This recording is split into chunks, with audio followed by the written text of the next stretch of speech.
This episode of Dementes is supported by McDonald's. McDonald's USA is celebrating the Hispanic community's rich culture with Spotlight Dorado, a multi-year platform aimed at empowering and amplifying Latino and Latina voices, starting with the film industry. Even though Latinos represent nearly 20% of the US population, their stories make up less than 1% of those told by Hollywood. As a company that feeds and fosters the communities it serves, McDonald's is helping to change that. McDonald's launched Spotlight Dorado, a short film contest with the goal of helping advance the careers of aspiring Latino filmmakers through financial assistance and industry mentorship. Latino writers, directors, producers, and creators were able to submit their screenplays and stories to spotlightdorado.com. 3 finalists will be awarded a production budget of $75,000 to produce their short films, along with mentorship from renowned industry leaders such as Stephanie Beatriz from Brooklyn Nine-Nine and Carlos Lopez Estrada. Here at Dementes, we're so proud to be creating a show that celebrates Latino and Latina voices. We need more stories in the world that are being told by Latino artists, and we love that McDonald's is uplifting Latino creators through the Spotlight Dorado program. So thank you again to McDonald's and the Spotlight Dorado program for supporting the voices of aspiring Latino filmmakers and creators. So thank you, Dan, for being with me right now. And My pleasure. Why don't you take this thing off? You look so formal. Thank you. You look so formal with your two colored socks. Is that on purpose? That's on purpose. So many years ago, I travel a lot, and I discovered that if I just have socks that are really mismatched, it always looks okay. Yeah. So I pick a pile of socks, I throw them in the suitcase, I lose one, it's always okay. Perfect, that's nice. Yeah, and every time you get one lost, so... No problem. Yeah. So I want to start with a question. It's something I've been wondering a lot. You're one of the most respected, relevant thought leaders in the field of behavioral economics and psychology and sociology and all that stuff. And I would like to know, did you ever imagine you were going to be here? And when was the moment you thought, like, okay, now, like, this is becoming true, if it ever was a dream? So no, it wasn't a dream. It's still strange to think about it this way. I started kind of my, let's say, non-academic career outside, very selfishly. I actually wanted to write in a way that is more fun. Yes. When you think about your podcast, it's a video, audio. How much joy do you get from able to think in a different way and express ideas in a different way and capture things? That's the reason to do it. And then all of a sudden you realize, oh my goodness, something happens, and it's both good and bad. It's good for all the obvious reasons.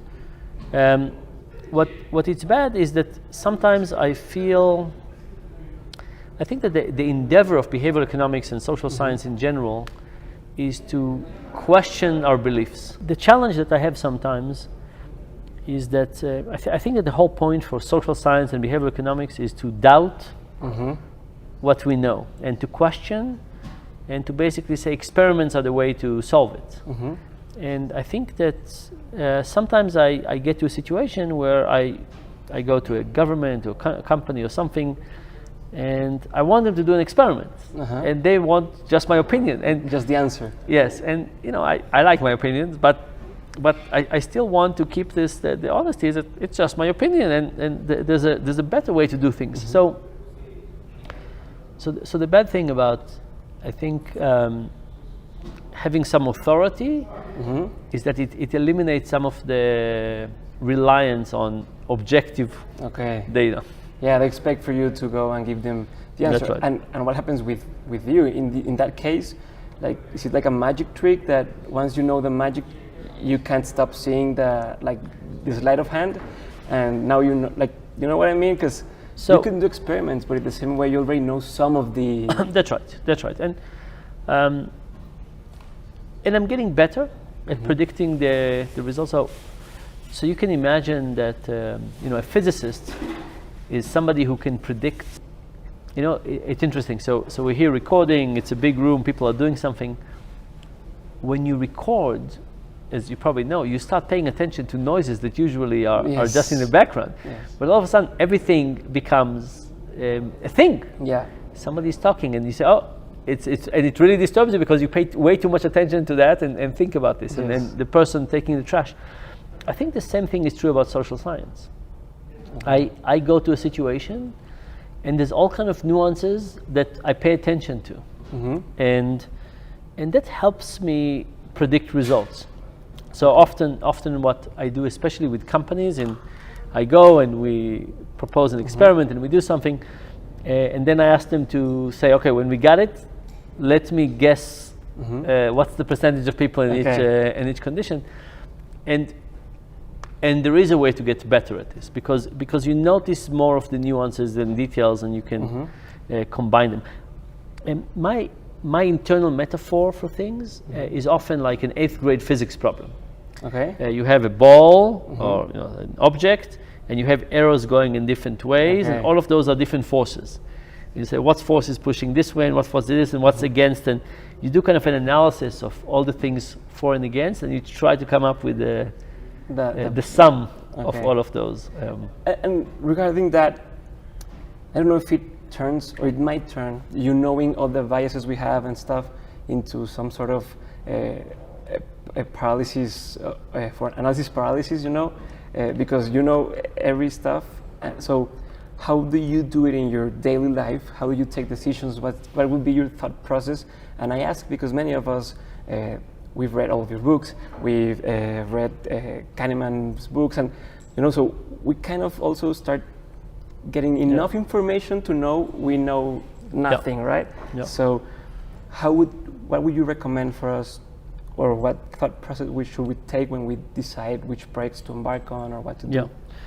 So maybe it's useful to think about 3 types of decisions. There are little decisions. Buying coffee. That's probably not worth a lot of brain power and time and commitment.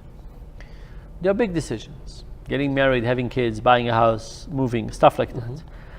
And there, I think that a big part of it is to think about which attributes of the decision we usually don't come to mind naturally. So think about housing. Commuting is a big thing. Everybody realizes commuting is a big thing.